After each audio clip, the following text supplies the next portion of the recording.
Saluti marmai e ben ritrovati sul canale, sono Ben. Oggi piccola serie di guide all'utilizzo di Quest 3. Vi darò qualche suggerimento e vi mostrerò alcune procedure per fare alcune cose che sembrano facili e scontate, ma mi accorgo, soprattutto dalle domande che fate tra i commenti, che certe cose vanno spiegate. In questo video vi faccio vedere alcune buone abitudini per evitare di danneggiare le lenti e lo schermo del visore. Come misurare l'IPD, ossia la distanza interpupillare, come sostituire la mascherina, il cinturino e le batterie nei controller del visore, come fare il reset di fabbrica. Come sempre vi invito a guardare il video per intero, lasciare un like, commentare, condividere il più possibile. Grazie mille e iniziamo subito. Consiglio numero 1: mai esporre il visore alla luce diretta del sole. Quest 3, allo stesso modo di tutti gli altri visori, ha delle lenti attraverso le quali guardiamo uno schermo. Queste lenti, se non fate attenzione, possono danneggiare in modo permanente lo schermo dei visori. Ma in che modo? Avete mai provato a bruciare un pezzo di carta con una lente di ingrandimento? Basta far passare i raggi del sole attraverso la lente e convogliarli su un foglio di carta. Quasi immediatamente la carta inizierà a fumare fino a bruciare. Le lenti dei visori funzionano allo stesso modo. Possono convogliare i raggi del sole all'interno del visore e bruciare ciò che sta dall'altra parte, ossia lo schermo. Bastano pochissimi secondi per causare aloni gialli o arancioni o perfino macchie nere contornate di giallo e arancione, e in ogni caso, se notate questo difetto, ormai è troppo tardi, perché non c'è modo di risolvere questo problema, perché quelle macchie non sono altro che una parte dello schermo che è stata bruciata dal sole. In quali casi si può verificare una cosa del genere? Se lasciate il visore vicino a una finestra, oppure un tavolo o un qualsiasi ripiano che poi viene raggiunto dal sole, oppure giocando col visore all'aperto. I visori non sono fatti per giocare all'aperto, e sì, lo so che tra di voi fenomeni c'è qualcuno che gioca da sempre all'aperto e che siete stati perfino sulla superficie del sole a giocare col visore. Questo non vuol dire che il visore sia pensato per fare questo. E non basta neanche mettersi all'ombra, perché anche la luce riflessa su qualche altra superficie potrebbe raggiungere le lenti e bruciare lo schermo. Per evitare che questo accada, potete utilizzare un coprilenti come questo qui. Questo è della Kiwi Design. Si applica sulle lenti dopo che l'avete utilizzato e aumenta la protezione dalla luce solare. Altro danno che potrebbe causare la luce del sole, soprattutto se fatto ripetutamente, è l'accecamento parziale o totale delle camere di tracciamento. Le camere di tracciamento dei visori sono sensibili alla luce infrarossa. La luce del sole è composta per oltre il 60% di luce infrarossa, che è invisibile ai nostri occhi, ma che viene riconosciuta dalle camere del visore. In poche parole, è come se puntaste costantemente l'obiettivo di una videocamera o di una fotocamera direttamente verso il sole. Questo danneggia il sensore, facendo perdere sensibilità alla luce e gradualmente accecandolo. Quindi, se siete tra quelli che giocano spesso all'aperto col visore e improvvisamente notate dei problemi di tracciamento che prima non c'erano, sappiate che il danno probabilmente ormai è fatto e non c'è più niente da fare. Inoltre, il visore alla luce diretta del sole è già accecato perché vede tutto bianco e quindi non dovrebbe neanche funzionare. Consiglio numero 2: misurare l'IPD. Ci sono tanti modi per misurare la distanza interpupillare, ossia l'IPD, che significa appunto Interpupillar Distance. Intanto, perché è utile? Perché se le lenti sono alla stessa distanza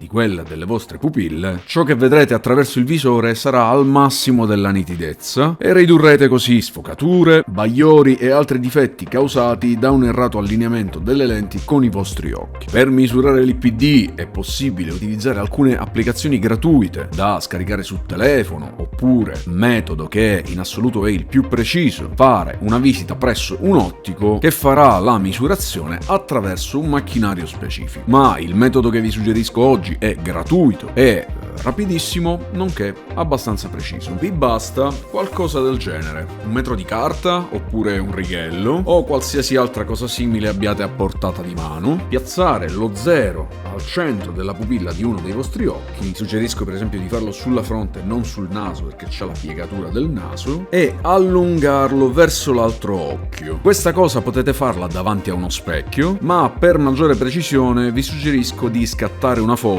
a circa 20 20 cm mentre tenete il metro o il righello davanti ai vostri occhi, dopodiché guardate la foto e vedete qual è la distanza che c'è tra una pupilla e l'altra. È importante essere precisi al millimetro perché alcuni visori vi consentono di regolare anche il mezzo millimetro. Nei visori con lenti Fresnel direi che questo è obbligatorio da fare, mentre con lenti Pancake è consigliabile almeno sapere qual è più o meno la distanza e non serve essere precisi come per le lenti Fresnel. Consiglio numero 3: come sostituire la mascherina, il cinturino e le batterie nei controller. Partendo dalla mascherina io vi sconsiglio di staccarla dai laterali perché tende a portarsi via la copertura delle lenti. A me risulta molto semplice staccare prima la parte superiore e poi quella inferiore. Se fa troppa resistenza evitate di tirare troppo forte perché rischiate di rompere qualcosa, ma fate un po' di gioco mentre tirate e in questo modo dovrebbe venire via piuttosto facilmente. Ovviamente più fate questa cosa più capite il modo più rapido e semplice per farlo. Al contrario, per rimetterla basta appoggiare la mascherina facendola combaciare con gli agganci e fare una piccola pressione fino a sentire click sia sopra che sotto.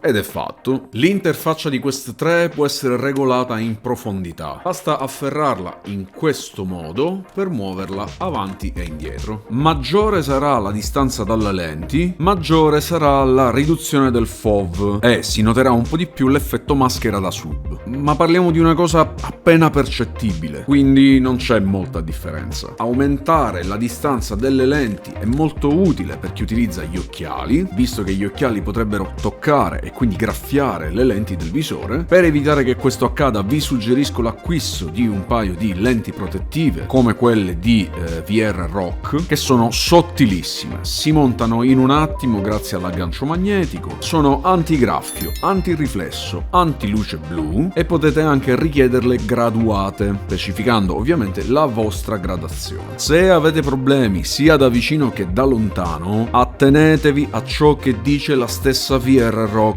ossia fornite la gradazione da vicino. Se volete acquistare le lenti VR Rock, nella descrizione di questo video trovate il mio link per raggiungere il sito e il codice coupon da inserire al momento dell'acquisto per ricevere uno sconto. Io non porto occhiali ma le utilizzo per proteggere le lenti del visore. Inoltre, chi di voi le ha già acquistate mi avete sempre riportato ottime notizie sulla qualità e sul miglioramento del comfort e quindi dell'esperienza, perché grazie a queste lenti non c'è più bisogno di utilizzare gli occhiali e consentono di vedere perfettamente, quindi ve le consiglio. Per la sostituzione del cinturino, molto semplice, sia che vogliate toglierlo per pulirlo o per sostituirlo con un altro più comodo o, come in questo caso, con batteria, dovete afferrare l'aggancio del cinturino sul braccetto del visore e ruotare la parte superiore verso l'esterno. Quindi fate una piccola pressione ma decisa e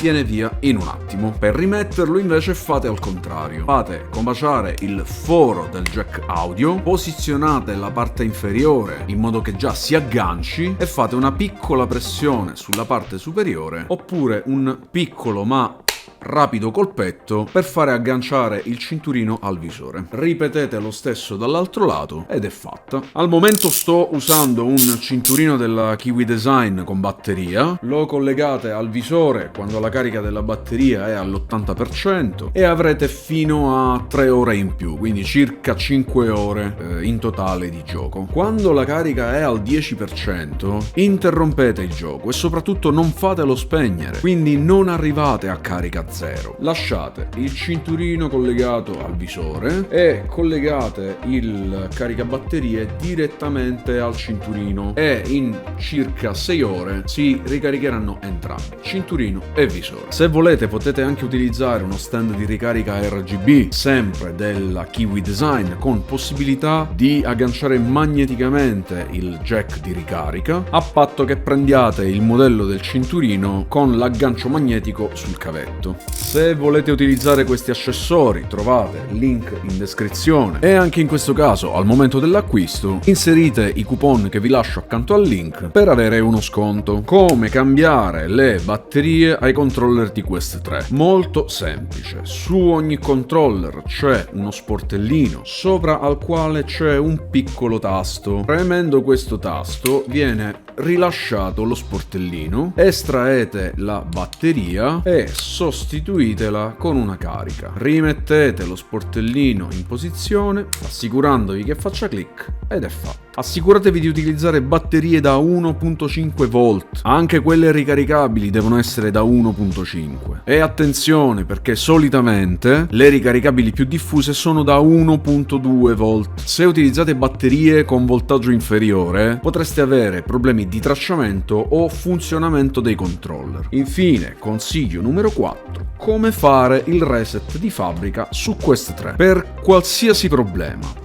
Visore che non si avvia o non entra nella home, resta bloccato in qualche schermata, app e finestre che non si aprono o non si avviano, come lo store, il browser, eccetera, impossibilità di accoppiare i controller col visore, oppure non funziona più il tracciamento del visore e dei controller. Insomma, per una vasta serie di problemi che possono verificarsi, la soluzione più semplice e rapida è il reset di fabbrica. Cos'è? E cosa fa? Proprio come i telefoni, il reset di fabbrica riporta il dispositivo alle impostazioni di fabbrica, cioè a quello stato in cui l'avete ricevuto per la prima volta. Questo significa che, per esempio, tutti gli aggiornamenti firmware vengono cancellati e viene ripristinata la versione originale del visore. Tutte le app installate vengono cancellate dal vostro visore ma non dal vostro account. Ragazzi, ma vi pare che facendo il reset di fabbrica potete perdere tutti i giochi che avete già acquistato? Quindi smettetela di impanicarvi tutte le volte che vi suggerisco di fare il reset di fabbrica. Smettetela di preferire il tenervi un visore bloccato piuttosto che fare il reset, solo perché avete paura di dover ricomprare i giochi. E soprattutto mi rivolgo ai sottuttoio della situazione, smettetela di dire agli altri che sarebbe stato un casino se avessero fatto il reset di fabbrica. I giochi, se li avete acquistati, sono salvati